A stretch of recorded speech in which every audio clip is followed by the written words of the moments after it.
Really quick, I forgot to mention my screen name when I'm watching the live streams is Scene Creative, although this is going to be posted on my actual YouTube channel, which is Good Morning Jonathan. Hey Kev, and DIY Solar, and everybody else, my name is Jonathan. I want to show you my bike. But before I get to the bike, I do want to tell you a little bit about myself, because behind every bike there's always a story, much like you go to a car show and you see 10 Corvettes and they're all similar, but why is one different from another? And that usually comes down to the person and the story behind it. Well, 27, today is actually my birthday, and it is an absolutely gorgeous day out here, but I'm in my garage mainly for that hill you see there, but I'll tell you more about that hill in a second.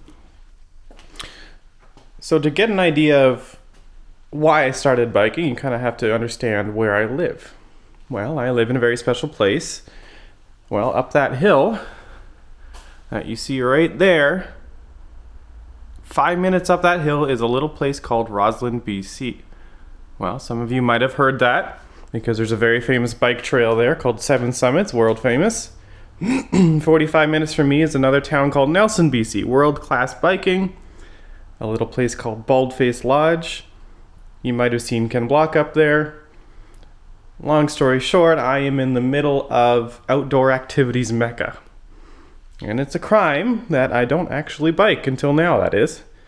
This is, for all intents and purposes, my first bike. I wouldn't say it's my first bike. When I was a kid, about 11 or 12, I had a bike, and of course it was a Huffy from Walmart, and it wasn't very good, and I probably only rode it twice. Well, being now 27 today, decided that I should probably get back into shape. I used to be very into shape when I was younger, but I have grown very out of shape, and I wouldn't say midlife crisis, but let's just say 30 is approaching quickly, and it's a little bit of a daunting thing. Well, with the current world situation and other things, and the fact that I'm in Canada, getting a bike isn't exactly easy. With as much mountain biking around here, you might expect that getting a used bike would be plentiful, but unfortunately, because everybody wants to bike, well, there's not very many used bikes on the market. So, that brings me neatly to this bike. This was my dad's bike. This is a 1991 Marin Team Marin. Yes, the brand is called Marin and the bike is called Team Marin. It is all original except for the rear tire, because that got a pinch flat on a railroad. And my dad, he says he rode it a lot, but this is the original tire from 1991, and you even still see the injection molding marks. I don't know if it was ridden a lot. So I dug it out of the shed, and it needed work. A lot of work. So much work. Well, I took it down to the local bike shop, and they charged me a cool $90, and they redid pretty much everything. And the technician, when I went to pick it up, was so excited. He had to come running out of the back to talk to me. He's like, "Is this your bike?" I'm like, "Yeah." He's like, "Oh my gosh, this bike's amazing." And unbeknownst to me, apparently this bike was a very high-end bike back in the day. And honestly, I know nothing about it. I've heard stories of my dad telling me it was a Marin, and it was a very expensive, fancy bike, and it has a Tans Prestige frame. I'm sure it'll say it somewhere on here. To this day, I still don't know what that means, but I do know it is a steel bike.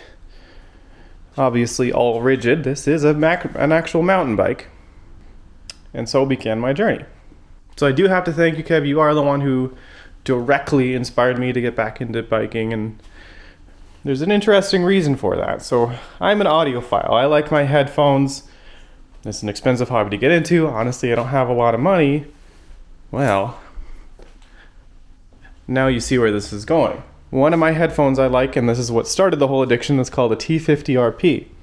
They're cheap headphones, and in their stock form, they don't sound amazing, but with a few DIY modifications, these headphones can sound like a lot more expensive headphones than they really are. That sounds a lot like a big box bike, doesn't it? And so I started watching Kev Central, and the more and more I watch it, the more I realize, you know what? I live in the capital of mountain biking. No, I am not close to Whistler. I'm about 8 hours from Whistler. But it's almost a tragedy that I don't bike myself. And so, here comes this bike. So like I said before, this is a steel frame. One thing I know nothing about it, honestly, so I can at least show you it. One thing I found interesting was how all these pulleys work. It does have rim brakes, and this is a removable front tire, really easy actually. All you have to do is pop off the brake right here and the front tire falls off. It's really nice. Oh, there's that Tange Prestige. It is 100% stock again, except for that rear tire to support the bike shop because they were so excited and they did such a good job.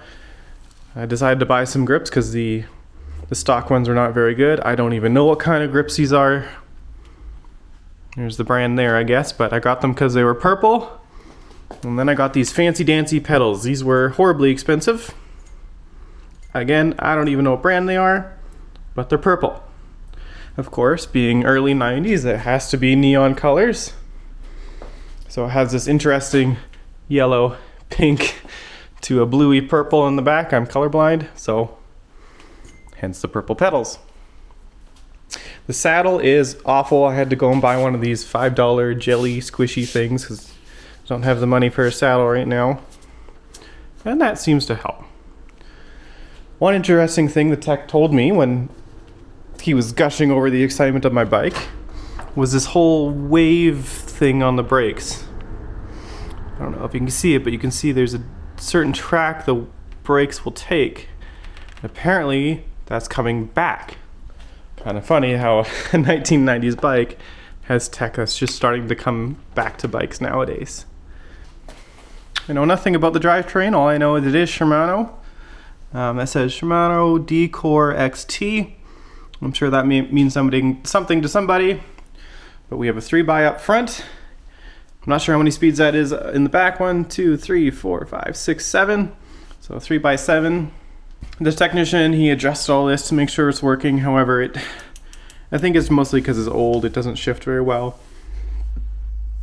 I'm hoping with usage that it comes back. It does get a little bit frustrating when I'm trying to ride up a hill with my very, very, very out of shape body. I need to shift gears and it only does it about half the time. I've only ridden about 3 times, and outside my house it goes uphill all the way. There is no downhill from my house, so I kind of gotten into a habit where I ride as far as I can uphill and then I just turn around and come home. And it's not really a cardio thing, it's just my legs are get so tired so quickly. It's crazy, but hey, you know what? You gotta start somewhere, right? My dream bike in the future would be something like a Hyper X. Of course, Kev, you have those Hyper X's. I don't know how many times I watched those videos about Project X. And of course, the new Hyper X 29er at the One Buy. Oh my goodness, drooling over it, but they're not available in Canada, unfortunately. So I just have to stick with this Marin, I guess. That's funny to say, because this is quite a nice bike, just old. One thing that surprised me, though, was how light it is. This is a steel frame, but if I had to guess, I would say 35, 40 pounds. For steel, that's actually not bad, especially for a bike so old.